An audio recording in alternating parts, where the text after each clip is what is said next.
I met Lauren in college, and from the very first conversation, I was hooked. She had this way of talking sharp, clever, always a step ahead in an argument.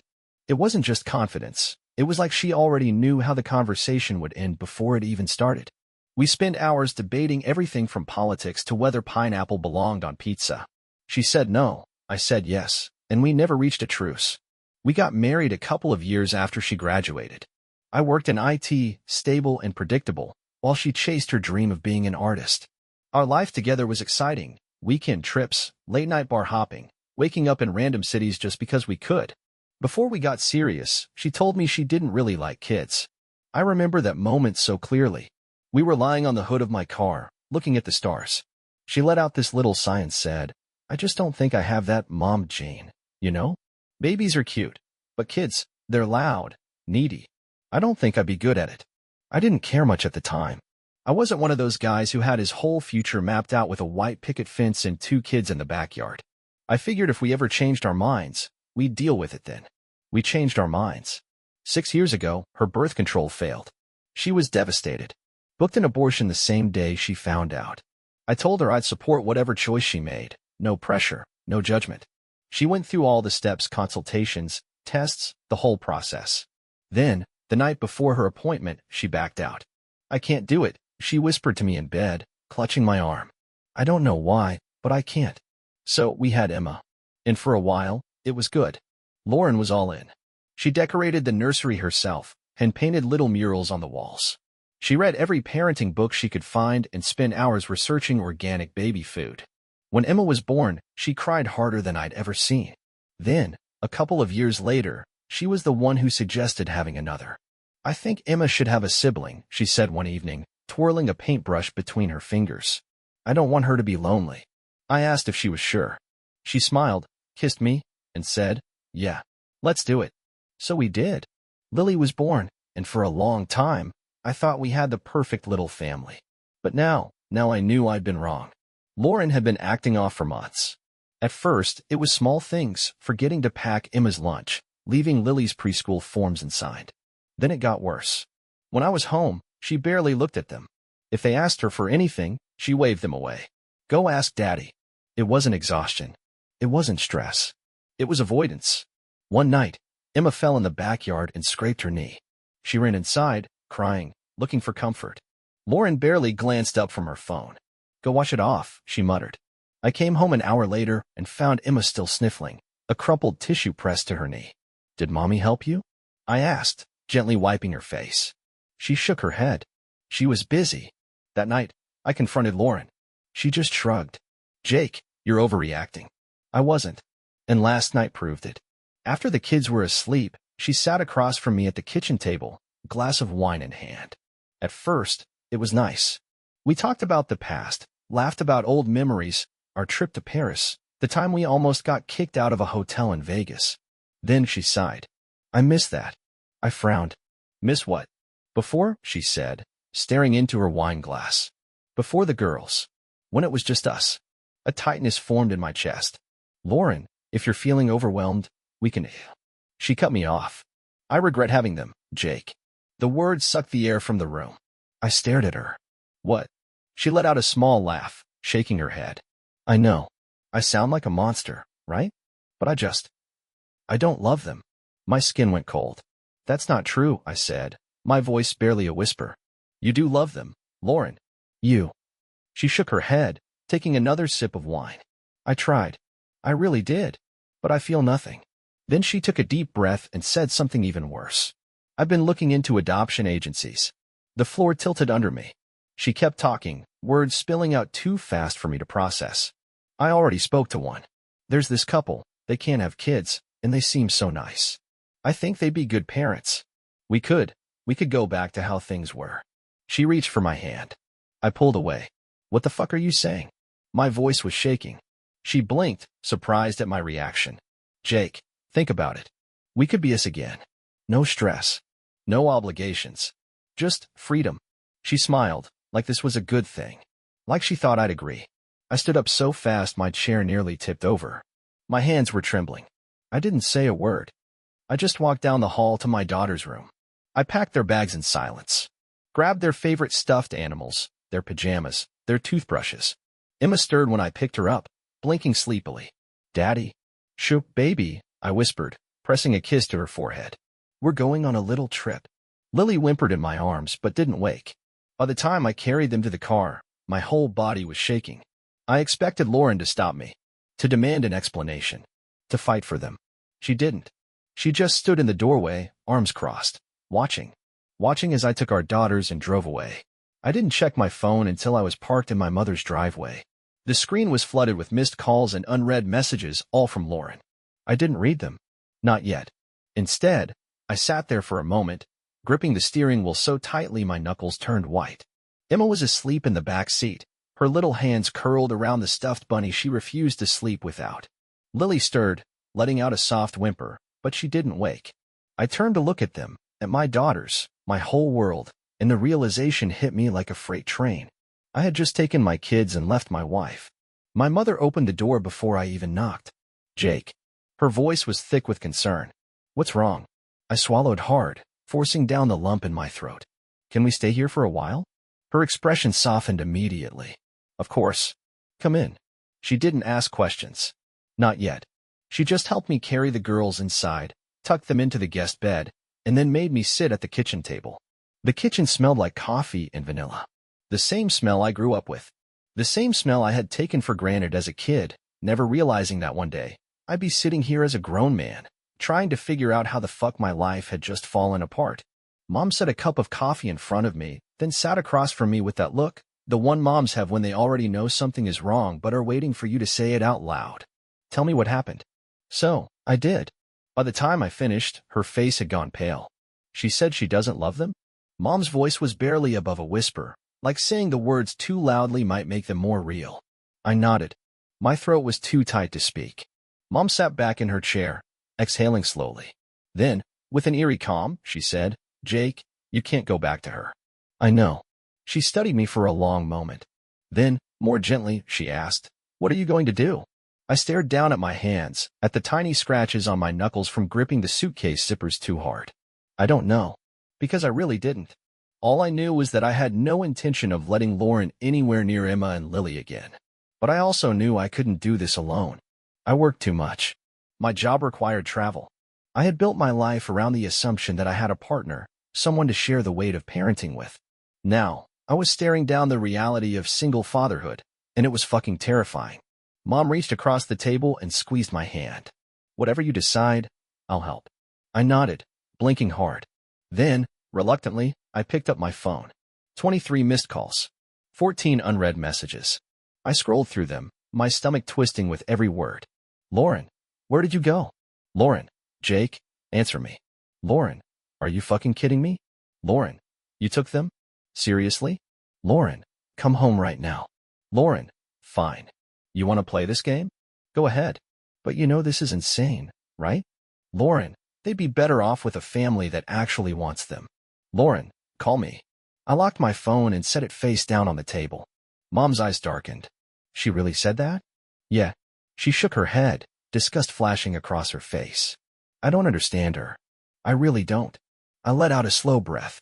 Me neither. The next morning, I called a lawyer. Then I called Lauren. She picked up on the second ring. Where the fuck are you? She snapped. No hello. No concern. Just pure, unfiltered rage. I kept my voice calm. The girls are safe. That's not what I asked. I closed my eyes, pinching the bridge of my nose. Lauren, you told me you wanted to give them away. You don't get to act like I'm the bad guy for taking them somewhere safe. She scoffed. Jesus Christ, Jake. It's not like I was going to dump them on the street. I was making sure they'd have a better life. My jaw tightened. A better life without their parents? She hesitated. Just for a second. Then, her voice turned venomous. You think you can do this alone? You work all the time. You travel. What? You gonna hire some random nanny to raise them for you? If I have to, yeah. She let out a bitter laugh. Well, you actually want to do this. I didn't even hesitate. Yes. Silence. Then, in a voice so small I almost didn't recognize it, she whispered, what about me? My stomach twisted, but I forced myself to stay cold. You made your choice, Lauren. I could hear her breathing shaky, uneven. But then, just like that, she hardened again. Fine. Her voice was sharp now. almost casual. Go ahead. Play hero. But don't come crying to me when you realize you can't handle it. I swallowed down the anger rising in my chest. I'm filing for divorce. She let out a sharp breath. For the first time, she actually sounded caught off guard. Then she muttered, "You already talked to a lawyer, didn't you?" "Yeah." Another pause. Then, quietly, she said, "Okay. Not please don't. Not we can fix this. Just, okay." It shouldn't have surprised me. But somehow, it still did. I ended the call and set the phone down. Then, I leaned forward, pressing my face into my hands. It was really over. I had spent years building a life with this woman, thinking we were a team, thinking she was happy. And now? Now she was gone. Maybe she had been gone for a long time. Maybe I had just been too blind to see it. All I knew was that I had two little girls who needed me. And no matter how terrified I was, no matter how unprepared I felt, I wasn't going to let them down. I went back to the house the next day. Not because I wanted to. Because I had to. The girls were still at my mom's, safe and oblivious, playing in the backyard like nothing had changed. I wished I could be like them, unaware, untouched by the sheer weight of what was happening. But I didn't have that luxury. I had to deal with this. Lauren had stopped calling. No more texts. No more voicemails.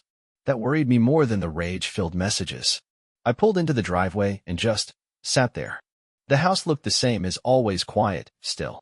But it didn't feel the same. It wasn't home anymore. It was just a house. I finally forced myself out of the car and up the front steps. My hand shook as I unlocked the door. The second I stepped inside, I knew something was wrong. The air was stale, like she hadn't even opened a window since I left. The living room was a mess, clothes piled on the couch, an empty wine glass sitting on the coffee table. But what really caught my attention was the silence. Too quiet. I called out, "Lauren." No answer. My stomach twisted. I stepped further inside, my shoes barely making a sound against the hardwood floor. The kitchen was the same, dirty dishes in the sink, an untouched cup of coffee on the counter. Then, I heard it. A creak upstairs. I turned toward the staircase. My pulse hammered in my ears as I took the steps two at a time, my breath catching in my throat. The bedroom door was open just a crack. I pushed it open fully, and there she was. Lauren sat on the edge of the bed, staring at the floor. She didn't even look up when I stepped inside. Her hair was a tangled mess, dark circles smudged under her eyes. She was still wearing the same clothes from the last time I saw her. The room smelled like stale perfume and sweat. A bottle of pills sat open on the nightstand. My chest clenched. "Lauren." She finally looked at me, and for the first time in weeks, months, I didn't see anger in her eyes. I saw emptiness. "What are you doing here?" Her voice was hoarse, like she hadn't spoken all day. "I needed to talk to you." She let out a humorless laugh. "A little late for that, don't you think?" I ignored the jab. "Have you eaten?" She shrugged. That told me everything I needed to know. I stepped forward, but she tensed. "I'm fine, Jake." "You don't look fine." She scoffed, shaking her head. "Right. Because you care so much." I clenched my jaw. "I wouldn't be here if I didn't." That made her pause. She studied me for a moment, like she was trying to figure out if I was lying. Then she sighed. "I don't know what you want me to say." I gestured toward the nightstand. "Are you taking those?" Her eyes flickered to the pill bottle. She reached for it, rolling it between her fingers. "The doctor gave them to me. Said they'd help." "Are they helping?" Another shrug. "I don't know." I exhaled, rubbing a hand down my face. "Lauren, But I didn't even know what I was trying to say. I didn't hate her. I wanted to be furious, to scream at her for what she'd done, for what she'd almost done. But standing here, seeing her like this, it wasn't as simple as anger. She was sick. But that didn't change the fact that she was dangerous. She sighed again and set the pills down. "You're divorcing me." It wasn't a question. I swallowed hard. "Yeah." She nodded, as if she had already accepted it. "Okay." That was it. No begging. No fighting. Just, okay. I don't know why, but that hurt more than if she had screamed at me. She looked up at me then, her gaze eerily calm. "You're keeping them, aren't you?" A lump formed in my throat. "Yeah." Another nod. Another okay.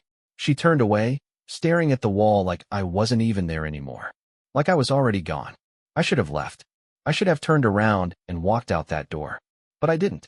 Instead, I stood there for a long time, watching the woman I had once loved sit in the wreckage of what we used to be. And for the first time since this whole nightmare started, I almost felt sorry for her. I should have left. I should have turned around, walked down the stairs, and never looked back. But I didn't. Instead, I stood there, watching Lauren, watching the slow, mechanical rise and fall of her shoulders as she stared at nothing. The woman I married, the woman who used to light up a room with her energy, now looked like a hollow shell. I thought of the way she used to laugh, really laugh, tilting her head back, eyes crinkling, like she had no care in the world. I thought of the way she used to hum under her breath when she cooked, the way she curled into me at night, tucking her feet under my legs because they were always cold. That person was gone. Or maybe she had never been real at all. Lauren let out a long, slow breath and finally spoke. I don't know what you want me to say, Jake. Her voice was flat, tired, like she was done fighting. I forced myself to stand taller. I don't want you to say anything. I just came to get my things. She nodded like she had expected that. Right? Okay. I hesitated. Then, carefully, I said, you should call someone, Lauren. Your parents. A friend. Someone. She gave a humorless little laugh. You mean so they can tell me what a terrible person I am? I clenched my jaw. No. So you're not alone. She looked at me then, really looked at me. For the first time in a long time, I saw something real flicker across her face. Not anger. Not bitterness. Just something close to grief. She swallowed. I was never supposed to be a mom, Jake. I felt something twist in my chest. But you were, I said quietly. She flinched, like the words had physically hurt her. Then, she nodded. Yeah, and look how that turned out. I didn't know what to say to that. Because what the hell do you say to something like that? I didn't hate her. That was the worst part. I wanted to. I wanted to hold on to my anger, to use it as armor, to let it keep me from feeling anything for her anymore. But standing there, in that suffocating, silent bedroom, I didn't feel rage. I just felt tired.